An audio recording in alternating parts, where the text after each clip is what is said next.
Good morning, everyone.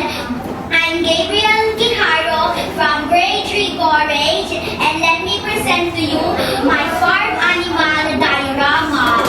My farm animal diorama are made up of crafts like cardboard, and the parts and the fences are made of popsicle sticks, cotton balls, and artificial plants. So, why do I pick farm animals? Because animals help us a lot. Now, what do farm animals give us?